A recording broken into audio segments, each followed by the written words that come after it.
What's happening, everybody? Thank you for coming back to this brand new episode of the Highs and Lows podcast.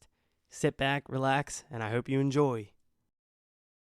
All right, ladies and gentlemen, welcome back to the Highs and Lows podcast. Tonight I have my man, Kevin Nichols, a.k.a. DJ Kev. Yes, How you doing, brother? What's up, bro? I'm good, man. Can't complain. Recovering from the weekend, but can't complain. Dude, so just right off the bat, dude, Barstool, Friday night. How was it like for you seeing how packed it was? Bro, it was sick. It was cool because all my friends were we're all on the side. Like we had there's 40 of us. We just had our own table. No one, no one bothering us. And it was cool, man. It was a great experience. And and shout out to Barstool for if anyone's listening, shout out to Barstool for having me and bringing me back. They're bringing me back in August and September. So I'm excited for that. And it was cool to see my sister hang out, have a good time. Because usually she whenever she's out with me, she gets overstimulated and has a hard time being in big crowds. So for her to see her just sitting and in the booth, standing up, dancing, filming everything, just having an amazing time, come up in the booth with me, that was you can't, that was the highlight of my night, believe it or not. But more than the crowd or any of the music, it was just her having a good time. So shout out to you, Hal. Yeah, it was. She was having a great time. As soon as we got there, everyone's face lit up. Dude, the whole place was going. It was awesome. It was a great night, and it was definitely needed for a lot of people. Yeah, We were, like you said, well needed. Yeah, for sure. So it was one of those weeks, and just getting out, having a good time, and you killed it. Thank you, brother. I've come out and appreciate that. That was probably, I think, the fourth time I've seen you. A little bit bigger venue, and dude, it was awesome. Everyone was having a great time. Thanks, bro. I appreciate that. It was good. It was fun. So what made you want to get into being a DJ? What started that way back when? My cousin Eric, actually. So when I was 16, I was playing basketball at Ryan, and I didn't have a job because I had practice every day after school, so I couldn't go to work after. I wouldn't get home till 8:30 or something like that. So my cousin was like, "Why don't you try? My weekends are pretty free. I don't have basketball tournaments or whatever, but usually on my weekends are pretty free." And so he'd be like, "Yo, why don't you try teaching?" I'm like, I could look into that. Maybe, I'm 16 years old. I don't really know anything about it. So then, how old are you now, too? 26. Wow, 10 years. 26. Very Yeah. nice. Yeah. So my cousin set me up with these two speakers, my laptop. It was a startup setup. So it wasn't nothing crazy that I have today.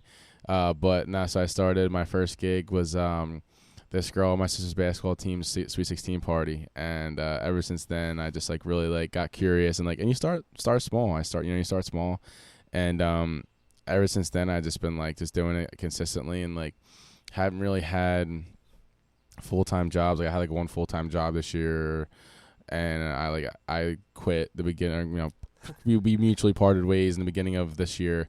It was because it wasn't working for my schedule. If I'm out DJing on a Sunday night, I got to go up at 8 a.m. on a Monday. Probably not gonna happen for. No way. So I don't know. So I just over the years I've been really just being consistent with doing parties and but I never really promoted it that much. People knew I was a DJ, but I wasn't posting as much as I am now and really doing the things I am now. And back in November of last year, I really decided to take myself seriously and really ask myself, because I wasn't really sure what I was doing. I had the podcast and the Grace Project, but I was what am I doing DJing? Am I just gonna do Northeast bars, or am I just gonna do local, private events for my whole life? And I didn't realize, and I was no, I didn't want to do that. So I really started to make the connections in the city and really try to put myself out there and just get better and better. And then now it's starting to really, I think, come to fruition, which is really nice to see. But yeah, it's been a long journey, but for a lot of the period of time, for a good period of the time, I wasn't really taking myself seriously. I just kind of did it, and I would get done a private event and just go out and whatever, or I wouldn't even be working on the weekends. You know what I mean? So I wasn't really busy that much. So then I really started, like I said, hone in on it. Now it's Wednesday through Sunday every week. It's I'm doing something. You know what I mean? So it's nice. Yeah, and you do. You're in the bar scene.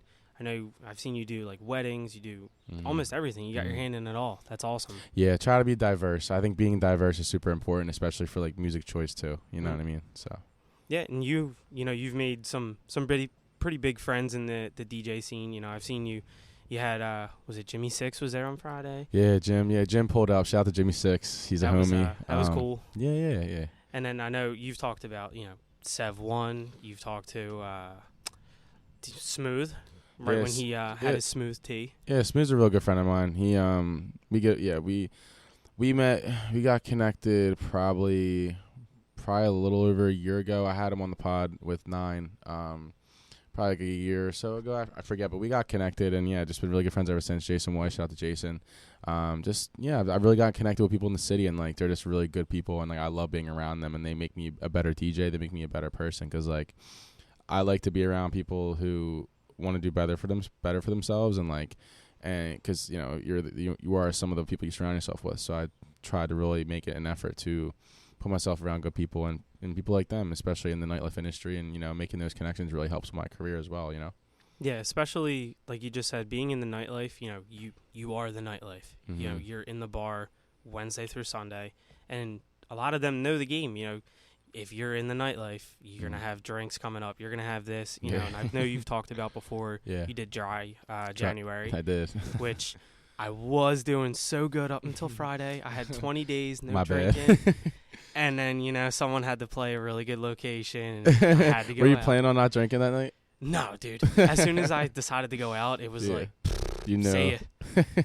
And I got Luke Combs this Saturday, so that'll be fun. That was torched anyway. That's gonna be a really good time. Yeah, it's exciting. A lot of my friends are going to that. That's gonna be cool. My buddy Dennis is going there. Yeah, dude. And even like coming to a lot of your events, dude, I've met so many great people. Mm-hmm. Like, dude, your circle is awesome. It's tight. Dom, Rob, I knew from firefighting, but then meeting Dennis and Chris, dude, so many good guys. Yeah, it's tight. Shout out to them, man. And what's it like having that type of circle behind you? Wherever you post, they're gonna pull up and they're gonna make it. They're gonna make it known they're there. But that's actually a really good question, because this is something I was like battling with, before I really got close with them. Is like, I love to have my people around me and my friends around me. It just makes it that much more fun. Even when I'm doing like my weddings or private events, I always ask one or two of them. Even Bobby too. Like, he videos everything for me, and he's my roommate and he lives with me. Like, so me, him, and Chris, and like, yeah, he's awesome. I always let my friends know where I'm at, obviously, but like, if it's like a private event, I'll ask one of my friends to come with me, like Chris or like Rob or Dennis or whatever the case is. Like, I'll ask them to come with me, and Bobby, like, because I like having my friends around me, and like the fact that I have a good friend group around me is like something that I haven't really had in a long time. Like, this past like 2 years ago, or it was like 2.5 years ago, I got out of a pretty like rough relationship, and I lost like a lot of my friends, and for a while I didn't really have like a person I could really go to, and then I started getting connected with Rob, and they all kind of came into my life at the same time, and I kind of like brought them all together. And that's one thing I like to do, is like, if I have different groups, like to combine them, and that way they become friends, and like now I just have all these friends who know each other. It's like one big family. Yeah. That's what it feels like. And like, and for the first time in my life, I can say that I have a family. You know what I mean? And they support me through everything, and I support them through anything. And it's like, I just say, like, when it comes to like having friends like that, dude, it's like I am like so grateful, and I love. That's like one of my favorite parts about DJing too, is like, we get to go to cool places, we get some special treatment, and they just get to have a good time. And that's, like I said, that's more to me than anything else. Like, them being able to enjoy themselves and to be exposed to new and cool places is like one of my favorite things about having them support me. Yeah, it's definitely, from your perspective, you look down, you're doing your thing up on stage there. You look down, you see your whole circle, out getting it, especially Rob. Rob's loud ass is the first one up. Yeah, I have a video that I want to show you. That's like, it has Rob. Remember when Rob got up on the sub? He was just like dancing, like a little Slender Man. Yeah, I got that saved too. I took a video while my ass was in the corner standing up. That shit was so funny, man. That shit was so rocking, man. But dude, it was like, it's all my favorite people, man. And like I said, just seeing them just have a great time, no drama, no nothing, like just all having fun means more to me than anything. Yeah, it was definitely pretty cool to sit back and see, because there was a lot of people like that I haven't met yet, and getting to meet all of them and just seeing how awesome of a time that they were having. Yeah. And then you go on social media like Facebook, Instagram, and everything, and like I follow a lot of the same people as you. They're all reposting, they're all sharing, they're all putting videos out and everything and tagging. That helps me so much. It really does. And it's like the music can be good, but if you don't have people supporting you, it's like, it doesn't really. I was saying this to my buddy Dane Williams. He's a DJ too. I was with him at Barstool yesterday, and he I was just telling him like, dude, like having a DJ that is so well rounded, like in terms of like, yeah, you can be the best technical DJ ever, but like if you're not connecting with people while you're playing, or you're just there to collect a paycheck, then I feel like you're in the wrong industry, you know, because like DJing has to be like an experience. Like people want to come out and hear music that they love, and like if you notice, a lot of my stuff's high energy, a lot of sing along stuff, but like mashed with like different mixes and stuff, and like I had we had the one woman who's getting married. She had the veil on. Crazy. She came up and was hanging out in the booth. Obviously, I got to be very protective of the equipment, but like for them to come up there and have that, and their friends film it, like you know what I mean. So it's like that stuff's cool and that's fun to me. You know, like I said, as long as they're not ruining equipment, then I'm cool with it. They can hang out, you know, for a little bit, but you know, you gotta like give them experience. You also have to be like very like approachable. You know, I always try to make myself approachable. That's why I always have people around me in the booth, because I like to have people around me and like I said, just being approachable and letting them enjoy it as much as I do. It's like, it's not just for me, it's for everyone, you know? Yeah, and just being back, you could see everyone coming up and just saying hi, or like they're standing feet from you, taking videos of you, and you're dancing. You're not like, you know, get away from me. Yeah. You're into their camera just as much as you're into making the music sound good. Exactly, yeah. And one thing I noticed, dude, you can read the room and you control it so well. Oh, thank you. You notice, like, how long does it take to really, at least for you, how long did it take to really be able to read a room and start noticing, like, all right, I can play this? Like, do you do that on the fly, or is that stuff you make up before you actually get there? Everything I DJ is on the fly. Everything I play is on the fly, and it's like, yeah, I'll have like history of like sets I played before that I'll take a look at, but like I'm not pre-setting anything. It's all on the fly and like what the vibe is, and like. Nice. And also like asking the manager what and showing up there and being there to support other DJs too. Like I hear what they play, and I also hear like the kind of music that certain bars like. All bars like different kinds of music.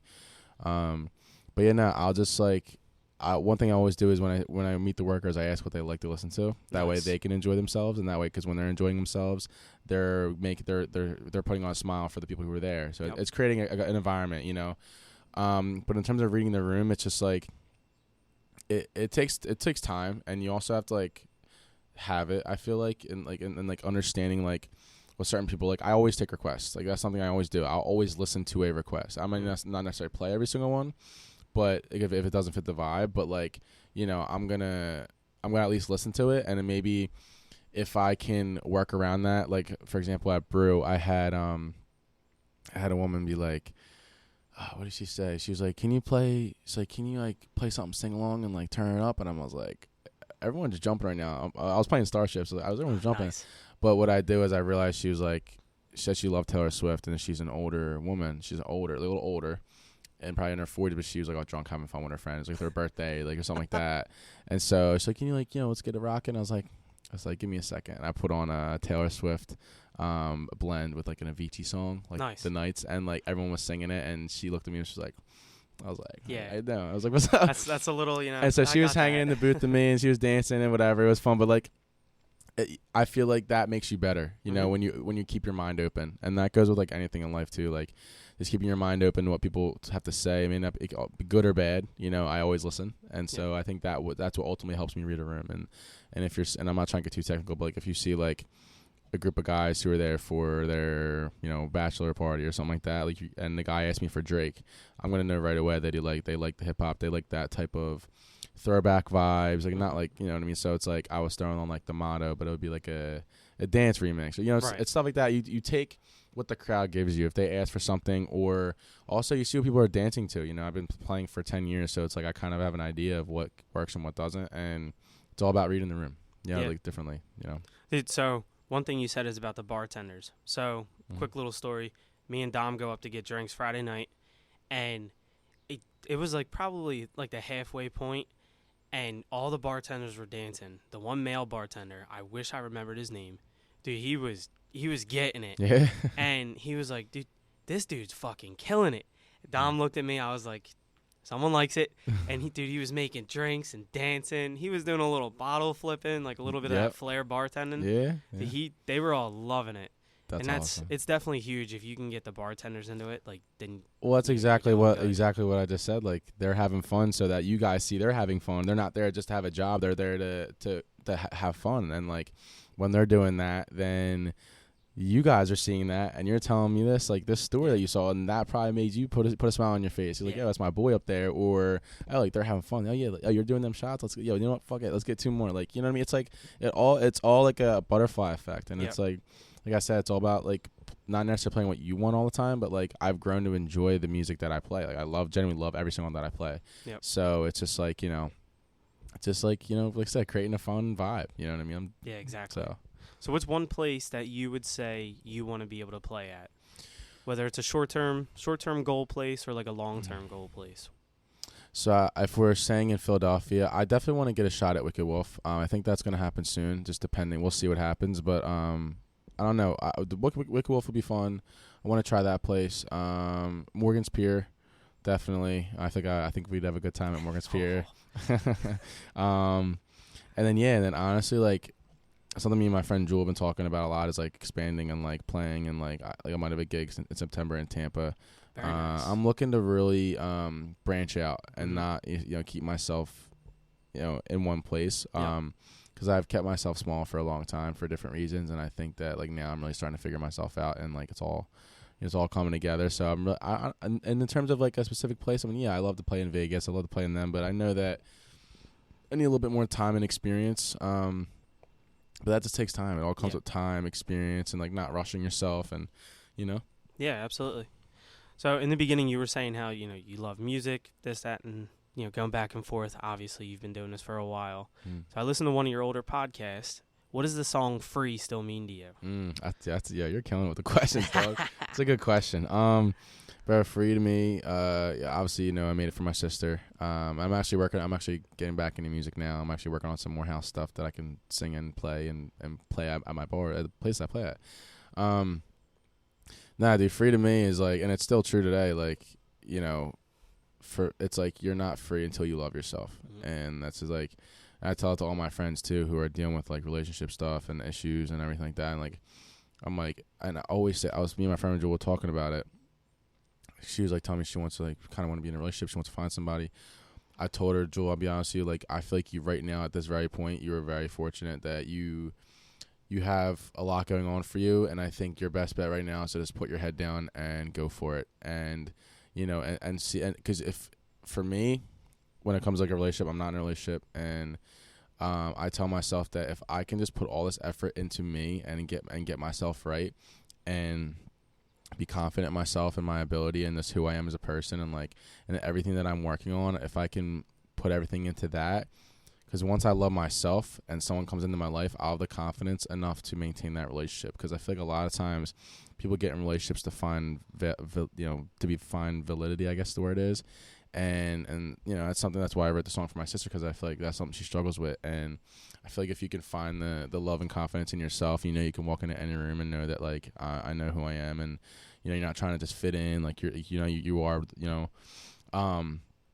I feel like that's when the stuff you want genuinely attracts you. When you are putting the effort into yourself, and you're not trying to find validation from anyone else. Granted, it's nice to have validation and to have people tell you that they see what you're doing. Like I had Smooth come up to me at Ocean Drive a few weeks ago, and he just told me, he was like, Kev, like, I see what you're doing. I'm really proud of you. Like, you remind me of myself when I was younger. Like, keep killing it. Keep doing your thing. And that meant a lot to me, because I really have been working hard, and I feel like I've really put my head down the past, a year, however long, just trying to make the podcast as best as it can be, the, Grace Project and DJing. It's like, and I feel like that will allow me to be free in terms of like, having finding the right person and knowing who the right person is when they come into my life. And and it's not easy. Dating a DJ is probably not the easiest thing in the world, because it's his part of his job is to market himself. Yep. But that all comes with trust, and that's a whole different podcast episode. Yeah.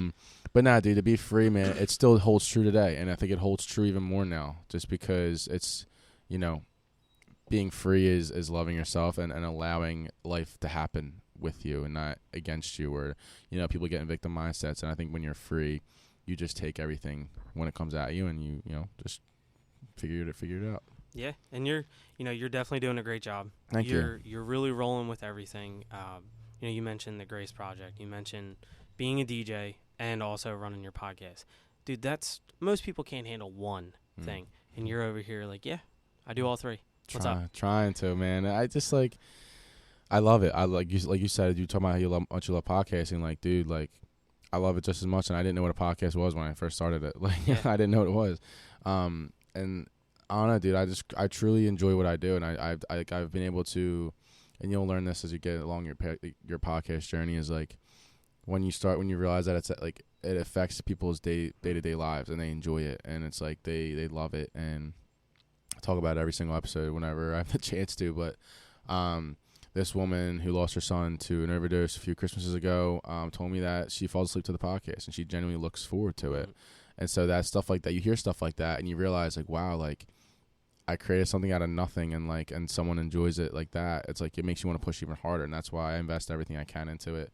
And and you get curious, and you just get better, and you start to fall in love with the process, and that's what makes it easy, is that you love it, and then you start to build a routine from it, and it becomes routine for you, and and then naturally things start to pick up, things compound, people start to notice, but that's not what I'm in it for. I'm just in it for because I love it, and I love having conversations with these amazing people, and being able to build connections, like me and you right now, like we are the only two people at this table right now giving each other our time, and it's like there's something special in that. And when you really get to connect with someone, it makes it that much more enjoyable. So like to answer your question, like how I balance the three is like doubling down on what I truly want, and like I said before, I tried having a job and it just didn't work for me. I'm not someone who can do that. I like to have my own stuff. I like to build my own things, and like I want to be my own boss, and I want that financial freedom, and I want to be able to build on what I love, because I think a lot of times people get scared. They find something that they love, and like they realize obviously you have to make things work for yourself. Like if you're able to financially make it work, then yes. But like,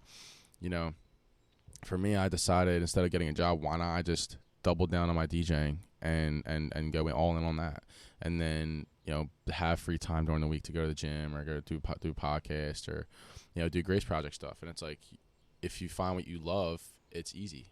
Not the editing, not that shit, not the DJing, not that shit. It's just the waking up every day and knowing what you need to do. You know what I mean? So yeah, it's like that saying, if you love what you do, you'll never work a day in your life. Right. And dude, and like the more, I always say this too, people ask me like what my goals are, and I always say, obviously, granted, everyone wants to be the biggest and the best, but my goal for myself genuinely is to stay consistent and, make the best quality of whatever I'm doing, whether it's a DJ show I'm playing, or, a podcast I'm doing. I always want to make sure that it's consistent and the quality is always there. And if it's not there, I just tweak it and figure it out. You know what I mean? Yep. So.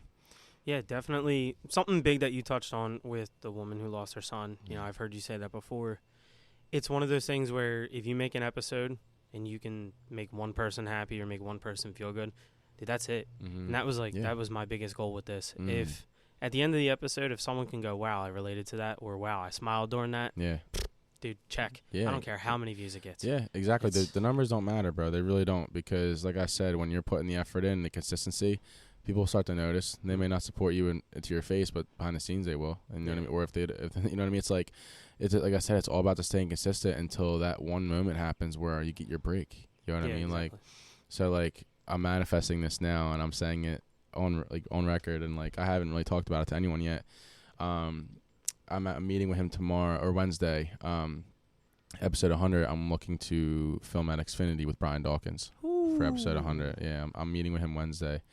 And gonna see, what the schedule works for him and see what we can do. But yeah, I'm manifesting it now.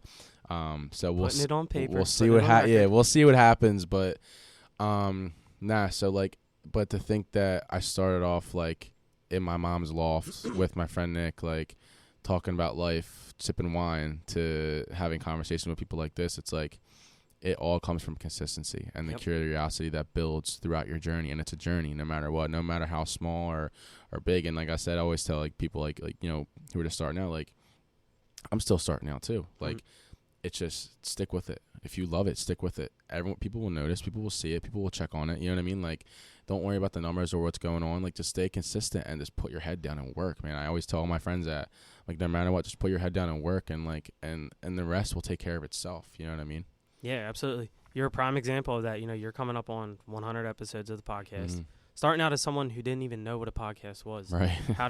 Why'd you decide to start dabbling in that? What happened? So we don't really talk anymore, but if he ever does watch this or listen to this, shout out to Nick Huser, because he mentioned it to me. I was making the song for my sister, and I wanted to do like originally I was just going to interview her as like promotion. And then Nick said, "Oh, you're doing a podcast." I'm like, I wasn't planning on that. And he was like, "Well, like, dude, I always wanted to do one." I'm like, "Well, me and him will talk about a lot of stuff, like deep stuff we used to." And so we were like, all right, let's do it. So I got the camera together. I kind of got the setup, and we sat and filmed, and it got like over like a few like a 1.5 thousand views, I think it was, like for the first episode. And we just were like, all right, let's keep going. Yeah. Oh, hello. Yeah. And so it kept going. It kept doing well. And then, then just from there, like, it just, like I said, it was something that I was able to do every single week that, like, I loved, and, like, something that, like, kept me accountable. And something, like, even, like, today, like, dude, all day I was, like, editing, getting the episode done for that I posted today. And, like, the camera on Jason's camera was blurry, and I didn't realize that because I was doing it by myself. So, like, it's still, you could still see it, but, like, it wasn't the quality that I like to have. So I just, like, you know, things like that were like, oh, like, you're always learning. Like, I'm always learning because I'm using a new system now. It's like, so, we kept doing it, stayed consistent, and then my love for it just stayed through it, and now it's like a habit, and it's like I do it every single week, and it's like, you know what I mean? I don't even think about it. Yeah. So, and then, you know, you build that habit, and, you know, you just end up falling in love with it. But it was crazy how it happened. Like, so like I said, we did the podcast with him, and then I was like thinking, oh, who can we have on? And then we started having on different guests and stuff like that. And it's just, you know, like I said, it just takes on a life of its own. You get more curious. You try to find new people, and that ultimately just keeps your network's big and strong. And like the podcast, I always say, saved my life 110%, because I was doing nothing with my life. I lost all my gigs DJing. I had nothing going for me at all. I had a degree, didn't even use it, didn't have a job, and I was collecting unemployment. And then Nick mentioned it to me in November. And we filmed it, and then, like I said, ever since there, I kept meeting people, kept staying in touch with people. And Megan, prime example, I had her. I think it was episode 5. I had her on, and now we're best friends, and we do the Grace Project together. And it's like you know what I mean? Like I never expected to work for a nonprofit, like, and then the DJing, like, that started to take off, and then, you know, building relationships. I'm like, you know, talking to Brian Dawkins on Wednesday to have him on a podcast. Like, it's just shit like that where, like, you know, you don't realize it. You know, you don't realize it. You just kind of fall in love with it, and you just keep going, you know? Yeah, it's crazy. Like I said, I was going back and listening to a lot of your podcasts. That's something I want to do with each guest that I have. I want to know more. Mm-hmm. Before getting into it, like, you know, I want to learn more. If I can come out of every single episode with that person and learn more about that person, then that's a successful episode. I don't have people on just to have them here. Like, right. I genuinely want to know about you, about what you do, and like how you think and how you've gotten here. You know, listening to your podcast, like your title of it, Podcast Saved My Life. Listening to your story of where you were during that COVID summer, during the riots, of being stuck down the shore, like coming from that, being where you're at now, like looking back on it, does it seem crazy? Yeah, it's like I like I'm still on the come up. I'm still doing my thing. I'm not anywhere yet, but to go from like not having anything and then to being where I'm at now, where I feel very comfortable in who I am. It's cool to think about. But it just keeps me even hungrier, though. You know, I'm always chasing the next best thing and how I can make myself better. And like, but yeah, it definitely is. It's pretty interesting to think about. And I get like, sometimes I get like that, they say it like, what do they say? Like when it's like you don't even realize it's you. Like you don't think it's you. Mm-hmm. It's like, they call it, like, I forget what they call it, but, like I sometimes don't even realize like what I'm doing. I'm just kind of doing it. Like I don't really think too much. I'm like shit. Like, you know, like even playing Barstool, like sometimes I feel like it wasn't even me playing. Like it's right. Like, you know what I mean? It's weird. Because I'm like, I did that, or I'm doing that, and it's like, you are, yeah. But I think something important that I really try to do for myself, is just keep myself humble no matter what, and like not like, you know, in the way that like that's great, like that's cool, this is fun, this is nice, but like there's more to do. And also like I genuinely just believe in treating everyone with the same respect no matter what. And you know, I just, like I said, I just try to keep myself humble and realize that I was at one point with no job, going down the shore every weekend, finessing hotels, like just drinking, like, you know what I mean, trying to have fun, like, but then I realized, like, you know, it's not, you know, that's not sustainable or a way to live. And like, yeah, I don't know, I take little steps. I think that's the big thing too. I was never someone who, like, even for cooking, like, I am so simple when it comes to cooking because I don't really want to do all the little details.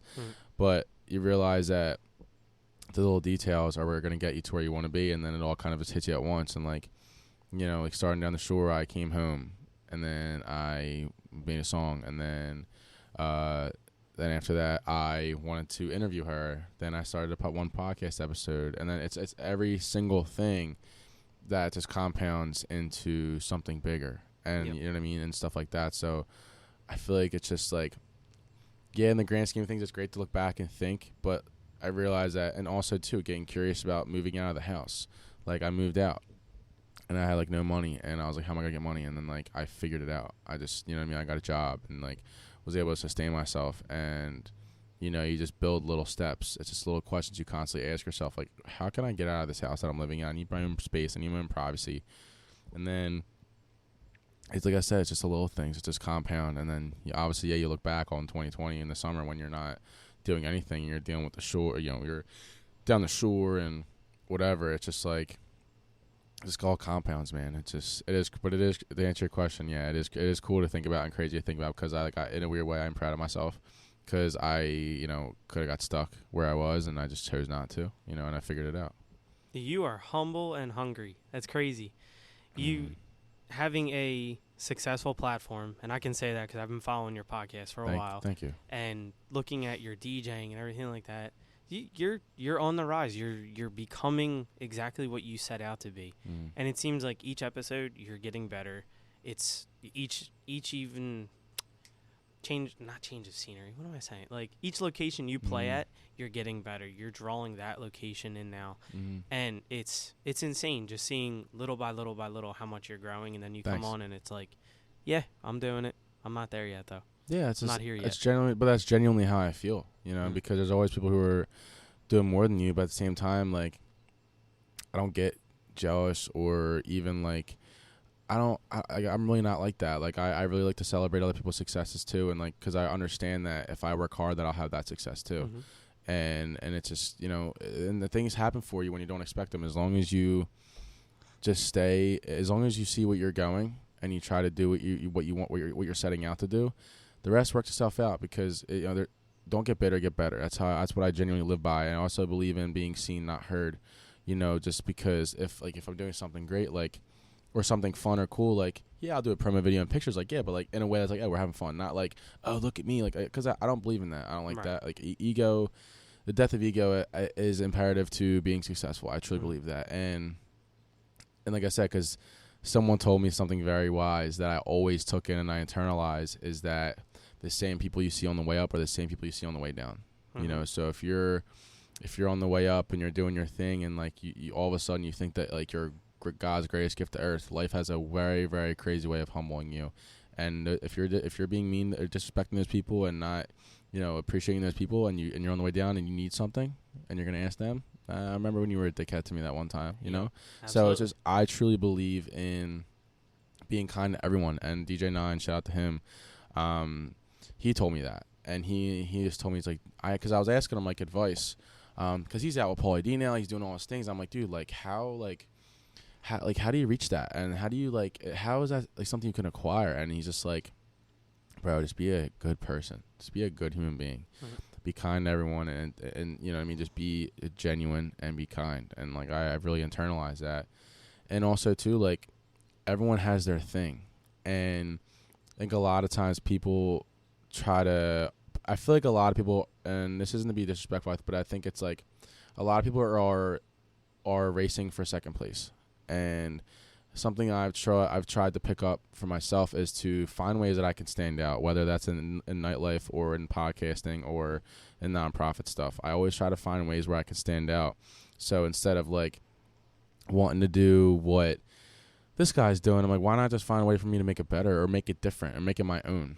You know what I mean? So like I always try to find my niche and my thing, and I think that ultimately is what develops who you are as a person. Like, you know what I mean, for yourself, like when you're doing this podcast, like you're gonna think like, how can I make this better but also make it my own? And then guess what? That's gonna be your thing, and then people are gonna know you by that thing that you've created, not you trying to be like somebody else. You know what I mean? Like I said, because I feel like a lot of people are in race for second place, and that's just not, it's not how you should live. And when you start taking things into your own hands and doing it yourself, it might be more work and it might take more effort, but at the same time, you're going to learn who you are in that process. You know what I mean? I feel like genuinely, if you asked me this question a year ago, I wouldn't have a great answer, but now I feel like you asked me today, like I know who I am now. I know where I'm going. It's just a matter of staying consistent and just being good to everyone and just keeping my head down. I'm just, like, just keep your head down and keep going, and that's it, Yeah, absolutely. And it's always something that I say almost at the end of every episode here.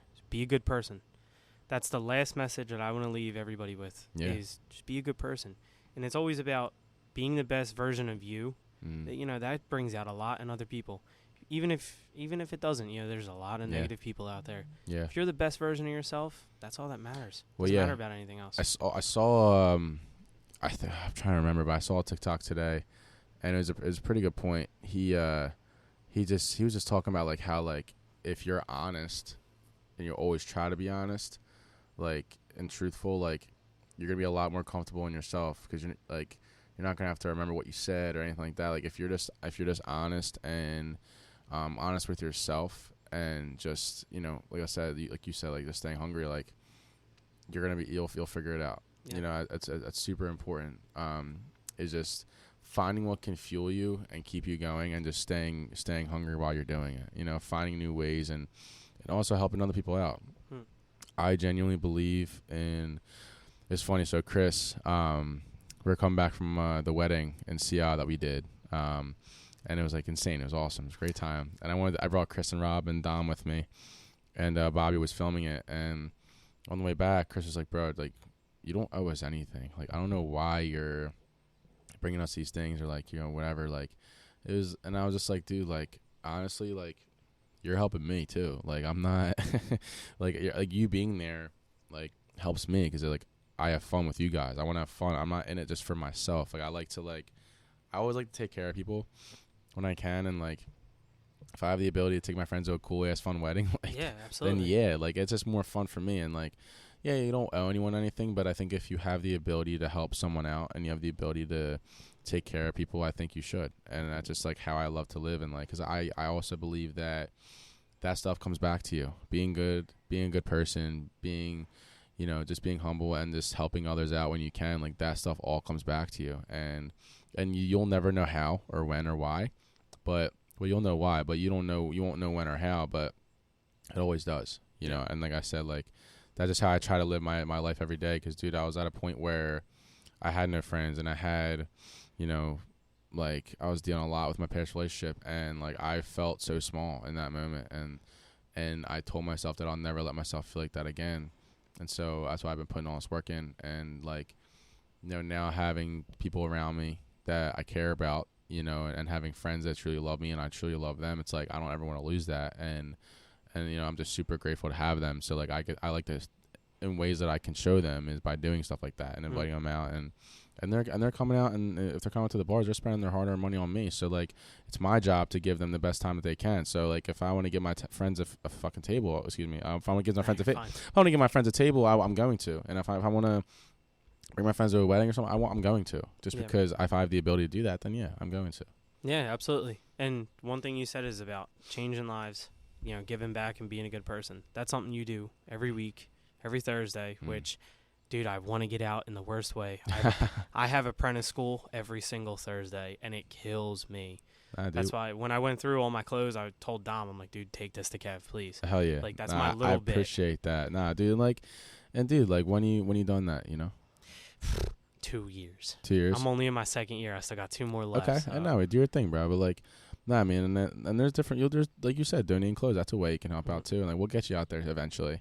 But do the Grace Project like changed my life too, because it put life in perspective for me. I feel like I'm very fortunate to have 3 different avenues that put life in perspective for me. It's through having conversation, being out in nightlife, and providing a fun time for people, and also giving back to the people who don't have, the people who aren't out in the clubs or even able to live in a house, bro. Like it's just things like that where like you go from this dynamic to that dynamic in a span of a week and a span of days, and it's just like it's super humbling too, because you can realize that, we don't have to get into like the whole drug talk, but like putting something in your body and getting addicted can ruin your life in a matter of seconds, days, absolutely. whatever. It's like, you can be if I were to put a needle in my arm, I probably will be out in the street and I have nothing. I could lose everything right away. So it's like, if I have the ability to give back, then I'm going to. And my uncle's in recovery, so that's what got me. Awesome. Yeah, so he's fighting his own battle.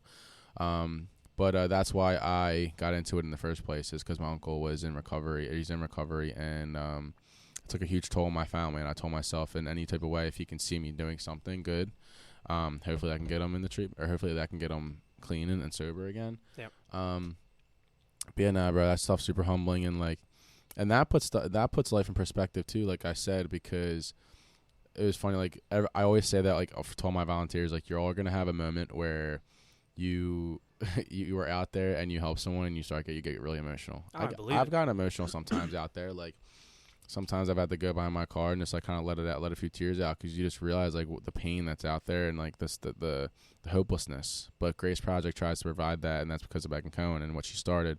I'm just fortunate enough to be a part of it. And it's funny, it's so life. I always think of life as 2 different ways, and my grandma always says this. She says, when you change the way you look at things, the things you look at change.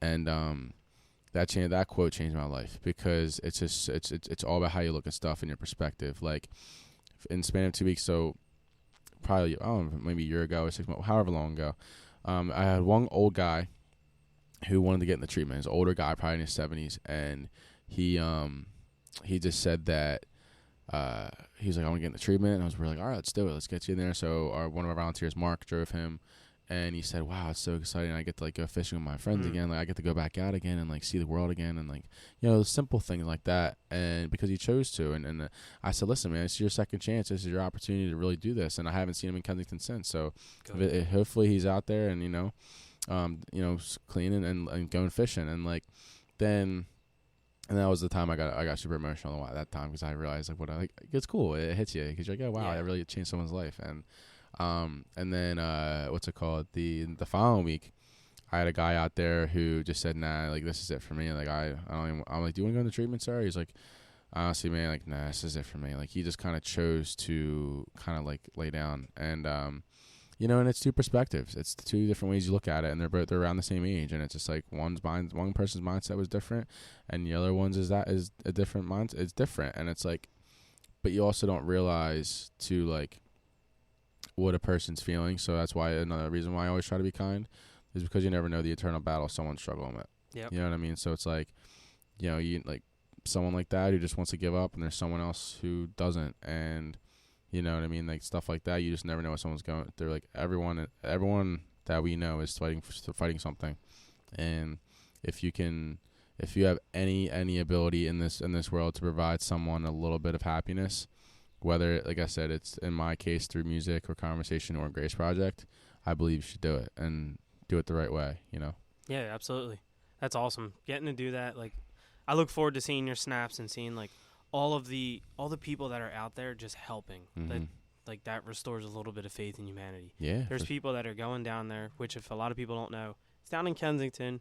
If you're listening to this and you're not from Philly and you don't know where that is, dude, just a little bit of Googling will help you. It's like the Walking Dead of America. It's insane out there. It's scary. But going down there and you're being open to being down there. You're open to being in an environment that for a lot is uncomfortable. Like you said, it's scary, but you're that little bit of hope that someone needs. Yeah. You're out there giving clothes or whatever else. Food, hygiene products, everything. Yeah. that changes so much perspective on so many people, on so many different ways. And it's insane. Like, what was your first experience going down there? What was it like? It's a good question, bro. So real quick, I just want to say this.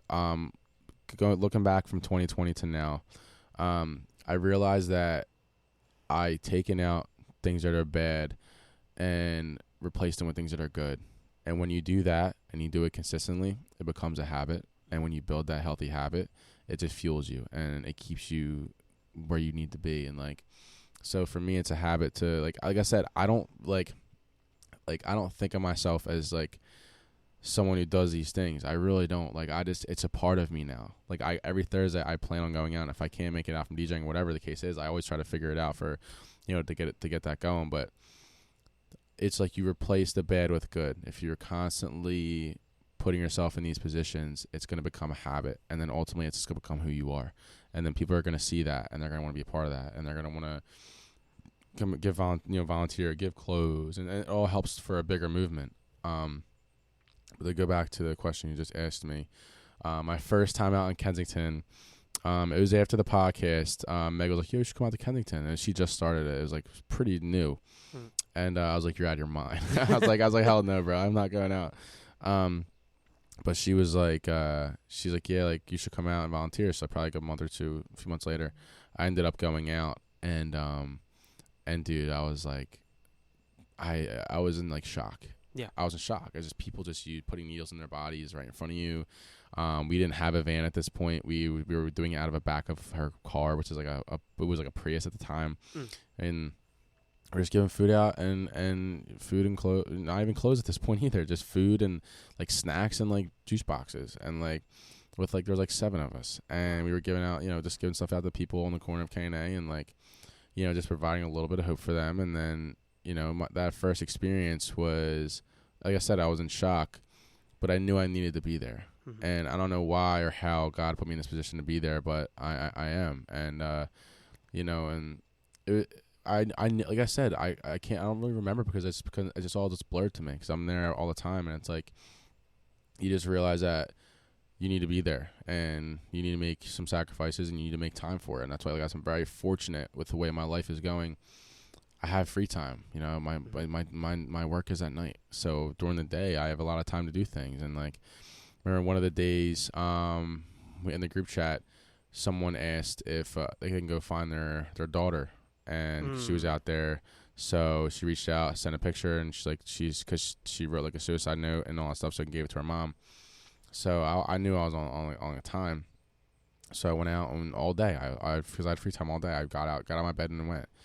And it was a whole journey, but I found her. And then it was went and she got in my car. We talked to her parents, and the parents wanted her to get in treatment. She didn't want to. I understand that, because you feel like you're being trapped, like you're not. You know what I mean? So I bought her Taco Bell, bought her some cigarettes, bought her some food, and then said she wanted to go back to her home, which was under a bridge in a tent. So, but before I did that, we found her, and she was like avoiding me. And my Paige Pullman, who was out there with us, or with me and her, she came out because I was like, you're a female, you probably talk to her better. So Paige went out and was like trying to get her to just calm down, and she just wouldn't.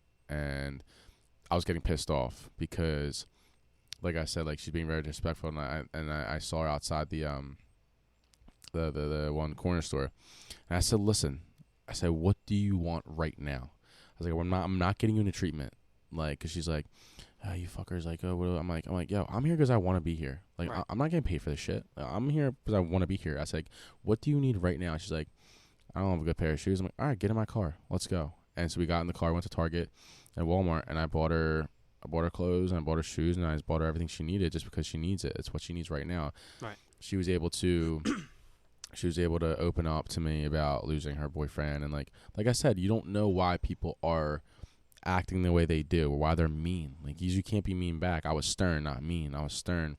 Right. And judging a book by its cover. Yeah, no, and then you realize, like, she lost all of her friends. She lost her boyfriend. Like, you don't realize until you calm somebody down and they open up to you. So we were just talking about that and connecting, and And they wanted to 302 her, but I ended up canceling it. The parents didn't want to do that. I was like, okay, because I was trying to delay as much as possible, and she kind of caught on, but she was cool after that.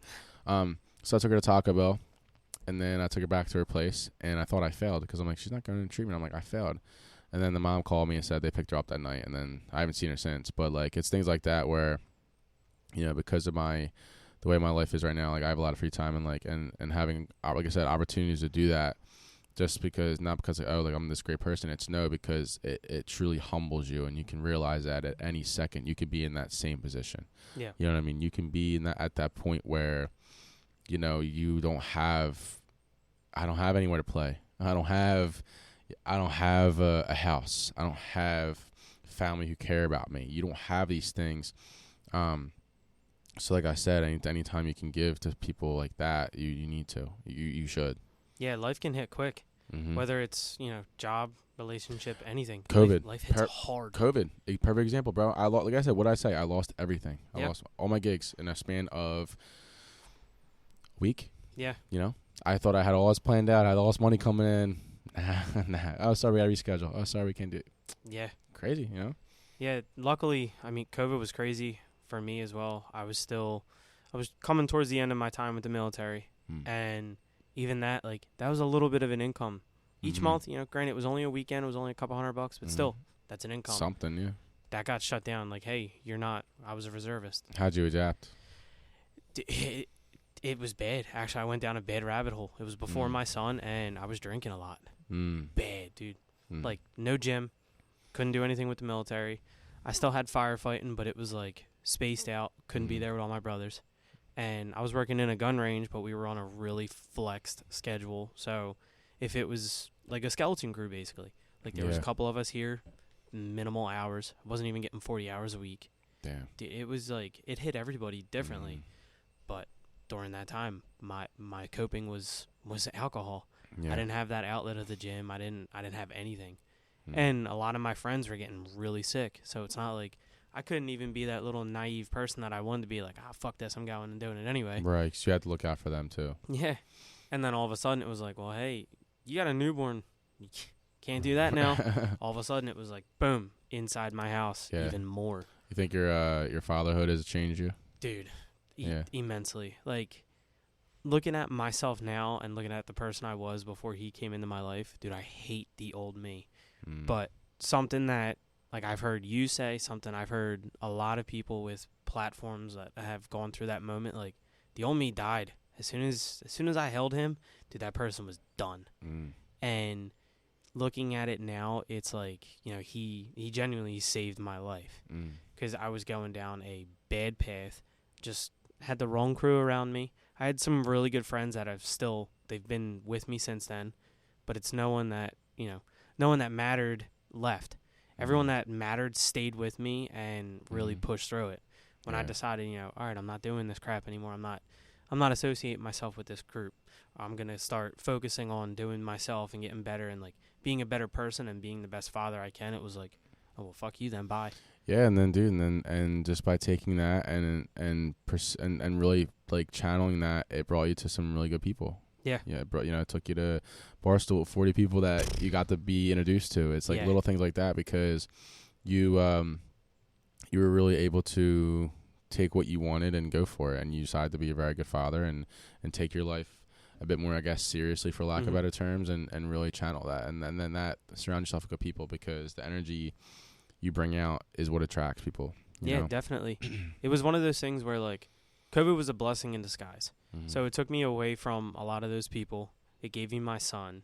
I was able to start doing a lot more firefighter training and got further into that. And then I started playing tournament paintball, which I know a lot of my brothers are watching this. I love every single one of you guys. I've met hundreds of people through paintball. I've gotten to travel to different states and play. I've had some insane opportunities just from playing a game. And that wasn't brought to me until COVID. I was stuck in my house, went on YouTube and, went down the rabbit hole of get curious. What is paintball? What is this? Dude, it was now I'm full-fledged into it every weekend, every Sunday. I told you, man, your curiosity could take you a very long way. So looking back at the hardest points and the lowest points, there's a lot of blessings in those times, and again, you never know what someone's going through, but Right. it's reading a book by its cover. It's one of those things where I really tried to focus on, especially coming into this year. I wanted to be more of a personable person. Mm-hmm. And then a couple months later, now look, I have a podcast where I'm talking to people. Right. You know, I'm sitting down with people who I'm familiar with, but I want to know more now. Yeah. Dude, last year, no way. I don't want to sit down and meet anybody new. I don't want to talk to people. Yeah, and you set your standards for yourself, and you also told yourself you're going to do it, and you created something from nothing. And who knows where this will be in a year? You know, to the moon. To the moon, brother. There's no end goal. It's, you know, I set my goal one episode at a time. Yeah. You know, I want to have a great conversation with somebody. I want to learn more about that, and then afterwards, hopefully, someone can look back at this and be like, "Wow, you know, that was an amazing episode." Yeah. Or I took bits and pieces from this, that, and you know. Yeah. Something that I really wanted to point out too before we get out of here. Mm-hmm. Dude, you have 3 different platforms that you're on essentially. You know, you have your DJing, you have the Grace Project, and you have the Loft. Dude, those are 3 platforms where you're helping people.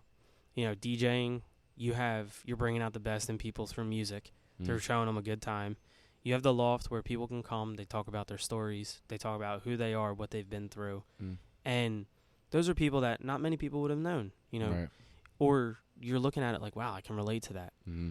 And even if it's someone that someone knows, like I've known Rob for a couple years, but going back and listening to his episode way back when shows you how far down the rabbit hole I've been. Yeah, you're doing your research, big dog. But listening to a lot about Rob, it's like, holy shit. You know, I've been on fires. I've been through some shit with Rob, but it's like looking at it as an outside perspective. It's like, wow, learning more about somebody again. And then you're out there helping people. Dude, you have so many platforms that you're helping people on. It's insane. You ever taken a step and just really looked at that right there? Like, you have 3 platforms that you're helping. No, actually. Nah, dude, like I said, like I just am really, like I said, I'm just doing what I love, I guess. And I always wanted to do that. I always wanted to help people. I always loved watching the videos of like the Mr. Beasts and all them who like do these crazy grand gestures for people. I want to be at that point. I'm not there yet, obviously, but like I do see myself just being able to do that because it brings me genuine happiness. You know what I mean? Like I said, I asked my volunteer Mark. Like I had him on my podcast. He was my last episode I just did. And I was like, Mark, like why do you he's always adamant about taking people to treatment. He'll always drive them in his own car. Like, he'll take them right off the street and put in the treatment. That's awesome. And I'm like, yo, why do you do that? Like, why are you so like interested, and like why do you just do it without a second thought? He's like, dude, because it keeps me sober. And I think for me, like genuinely helping people, it keeps me together, it keeps me whole. And like I said, I remember I was at a point where I had no one and I was in a really bad place, and God is in the universe, whatever you believe in, has blessed me with a lot of good people, and people who I always thought people didn't like me either. Like I still struggle with that sometimes. Like I'm not sure if people like me or not. You know, just because of stuff that I've been through and stuff that I've done to people, and you know what I mean. Like I've learned to forgive myself, and one day I'll make those amends with people. But you know, for now, it's like I'm just trying to be the best person that I can, so I can be happy with myself, and so that I can actually like be comfortable in my own skin. You know, I think helping people keeps me, like I said, comfortable in my own skin, because I know that I did the best that I could in that situation, and I knew that I helped people in that situation. And you can say that I'm this or that or whatever, but one thing you can't say is that I don't try to be a good person. You know, because I always try to be when I can. I'm not saying I'm perfect by any means. I've done some shit that people hate me for, but like I said, I always try to be a good person when I can, and I think that it just kind of worked out that way. That it was the Loft, the DJing, and the Grace Project. It's kind of just worked out that way. I didn't plan for that. It wasn't on a whiteboard, you know. I actually had a therapist tell me probably a year or so ago. She was like I don't even know how, dude. I can't even tell you how I met this woman. I swear to God, like someone put me in touch with her, and I only did one session with her. It was like 30 minutes on the phone, 45 minutes on the phone. Never talked to her since. Some woman with a British accent. Like I said, I can't even explain how it happened, bro. I was in my loft, and the lights were off, and I was on the phone with her, and she's like, Kev, like, tell me everything you have in the next 3 weeks. And I was telling her everything from podcast to DJing to whatever. and she put them down in like 3-4 groups. I told her about my music and all that stuff. She put it down in 3 groups, and it was Grace Project, Loft, and DJing. And I was like, wow, like, kind of make a point, like, why I'm spreading myself so thin.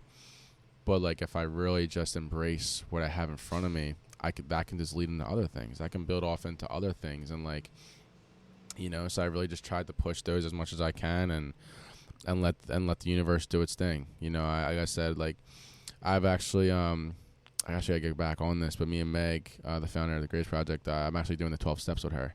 Nice. She's taking me through the 12 steps, and not because I have like a trigger problem or anything like that. It's I think I have a bit of like a lack of emotion sometimes when it comes to like my relationships and stuff. I can relate with people, yeah, like, because you go through a lot and you just get really cold, and you also get really focused on yourself. And like,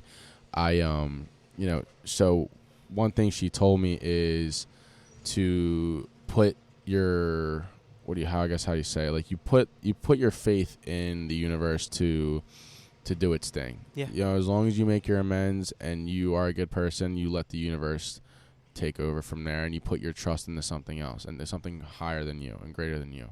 Yeah.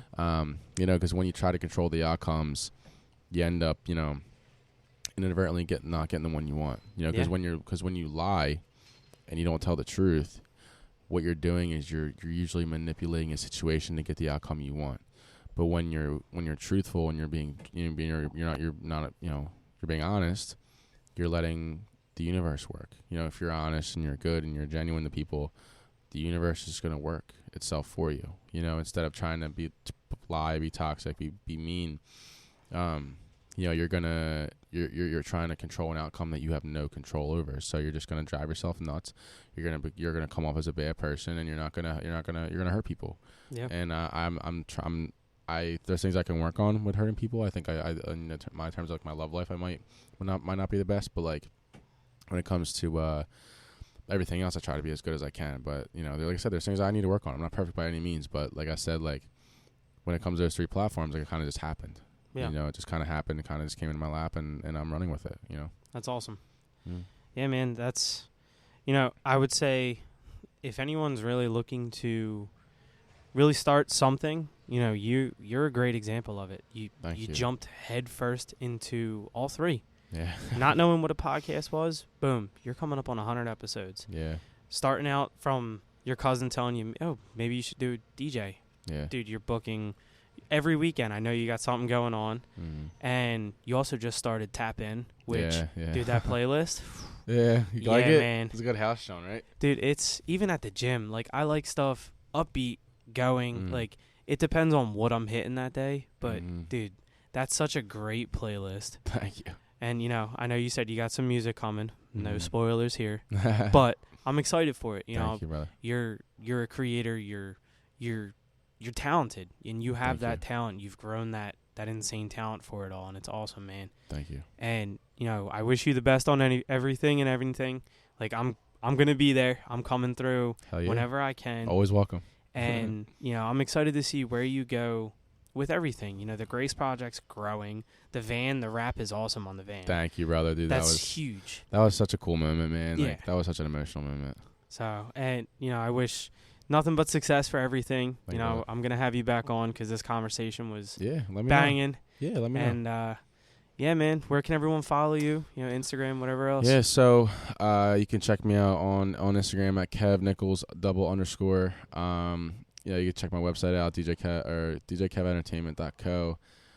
You can also check out the Loft on YouTube at Kevin Nichols or Kev Nichols, and then Grace Project, teamgraceproject.org. You know, look up the graceproject.pa, the Loft podcast on Instagram. You know, check me out on those things. Yeah, if they don't know, they're going to, because you're coming through like a goddamn train, man. Trying to, brother. You know, everyone listening, thank you so much for kicking it. And as always, just be a good person. Do something good.